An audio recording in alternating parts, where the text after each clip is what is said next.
Obrigada, Sabrina. O impacto dessas manifestações sobre a crise política na entrevista do dia com Maria Lídia Flandoli.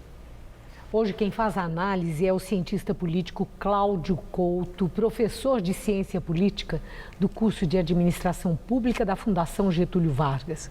Muito obrigada, professor. Obrigado a você, Maria Lídia. Bom, ótimo que o senhor esteja aqui. No dia da manifestação, tivemos a do dia 13 e hoje a do dia 18, que é a de apoio ao governo Dilma, ao presidente Lula e ao PT. Há quase um consenso de que o futuro da crise política dependia muito do resultado do clamor das ruas. Que recado foi dado? Olha, acho que foi dado o recado, primeiro, de que o país está profundamente dividido.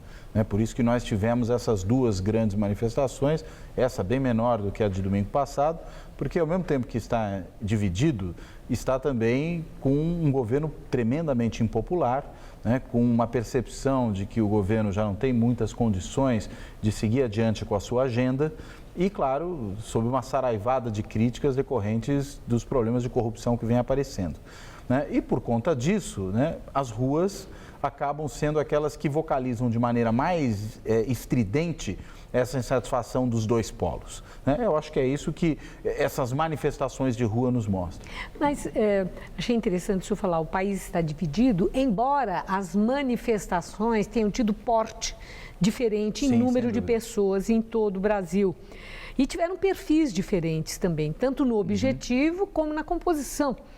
De quem saiu de casa e foi às ruas. O que tem significado mais expressivo numa manifestação? É o número de pessoas que vai para a rua? É um número ou é o perfil socioeconômico de quem vai para a rua? Olha, eu acho que de fato mostra a força da manifestação? Olha, acho que tudo mostra. É claro que uma manifestação de 500 mil pessoas, como o Datafolha mostrou, que teria sido a maior manifestação da história, ela tem um peso imenso.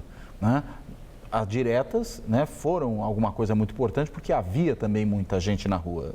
Não obstante, tenham saído, no fim das contas, derrotadas do ponto de vista do seu objetivo imediato. Essa manifestação de hoje tem menos gente na rua, por outro lado, a gente vê que é o grupo que tem uma organização política mais estruturada. Quer dizer, ativistas, militantes partidários, militantes de partido, militantes de sindicato, que tem a ver com a própria trajetória do PT. Isso muda o peso? Olha, não muda o peso, A manifestação de muita gente sem vínculo partidário, acho que mostra uma coisa, Sobretudo se a gente já compara com algumas manifestações anteriores. Embora as organizações que chamaram essa manifestação, a primeira, eu me refiro, a do domingo passado, elas sejam organizações que possam ser identificadas com aquilo que a gente normalmente chama de direita política, os manifestantes não são todos dessa orientação. São pessoas das mais variadas orientações ideológicas, programadas, e é aí que se mostra, inclusive, a força dessa outra manifestação, porque essa direita política conseguiu ampliar o seu escopo para cidadãos que estão em vários campos. Como disse uma amiga minha, que foi a essa manifestação do domingo passado, e eu tinha amigos que estavam também nessa de hoje, ela falou, olha, não tinha só coxinha. Quando ela usou essa expressão, e eu acho que ela descreveu sociologicamente bem a manifestação, o que ela queria dizer, olha, tinha gente que não é o típico manifestante antipetista. Bom, no próprio PT houve quem tivesse feito uma análise também assim. E eu acho que é uma análise correta. Que tinha ali uma adesão de muito desempregado, de outro perfil que não era uma classe socioeconômica mais diferenciada, com salários mais altos. O Datafolha também mostrou que era vamos dizer, a classe média escolarizada que estava presente, predominantemente. Aquilo, inclusive, foi muito questionado, que mais de 70% ali, 77% teriam curso superior. Mas a pesquisa é feita corretamente. É que eu acho que o ponto é outro. Quem normalmente vai para a rua, historicamente, é a classe média, é o que tende a predominar nessas grandes manifestações. Mas ainda com essa, em que você não tem aquele povo que é mobilizado pelos sindicatos, como Agora, tem hoje. É interessante hoje, nessa manifestação, que há muitas pessoas de branco também. Sim, eu acho que Se é uma manifestação em defesa do governo Dilma, em defesa do ex-presidente Lula, em defesa do PT. E, ao mesmo tempo, houve aí uma combinação nas redes sociais que fosse as pessoas que iam de branco, que eram em defesa da legalidade, do respeito aos limites da lei. Isso, do ponto de vista da análise política, traz uma diferença? Eu acho que traz. Assim como a gente falava que a primeira manifestação não era só coxinha, para usar essa expressão aí do linguajar das redes sociais principalmente, essa não tem só petistas, né? Ela tem pessoas que estão ali porque entendem que a maneira como vai sendo conduzida, tanto a Operação Lava Jato de um lado aí com os excessos do juiz Moro, como de outro lado, o próprio processo de impeachment, que ainda causa muitas dúvidas com relação à sua fundamentação, faz com que as pessoas vão para a rua na defesa do que elas entendem ser a legalidade. Ou seja, não se pode impedir uma presidente sem que haja um motivo muito bem fundado. Pedalada fiscal é um bom motivo ou não? Também não se pode divulgar escutas telefônicas que seriam ilegais ou que já não estavam mais no foro de competência daquele juiz.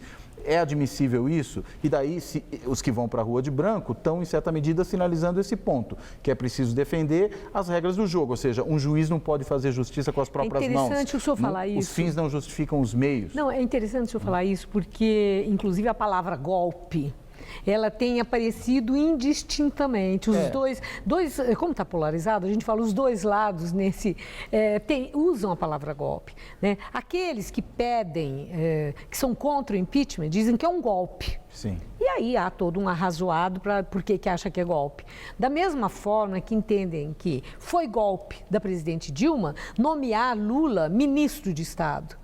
Né? E entendendo que foi uma manobra para protegê-lo e não um ato da maior autoridade da República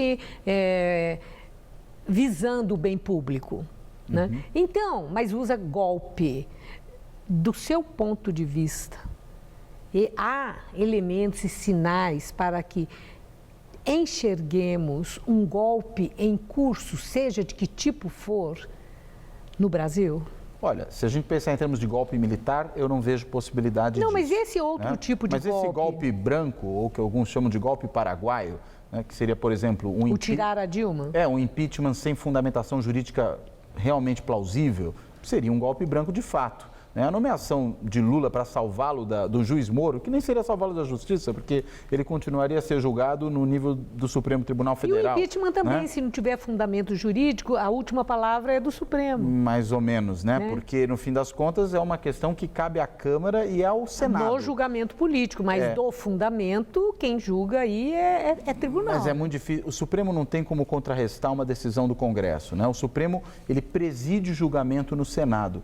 Mas, no fim das contas, quem julga isso, depois da Câmara admitir o impeachment, caso venha admitir, é o Senado Federal. É muito improvável que o Supremo tome uma decisão, seja qual for a decisão final no Congresso, mesmo que seja questionável juridicamente, de ir contra uma decisão do Poder Legislativo por maioria qualificada.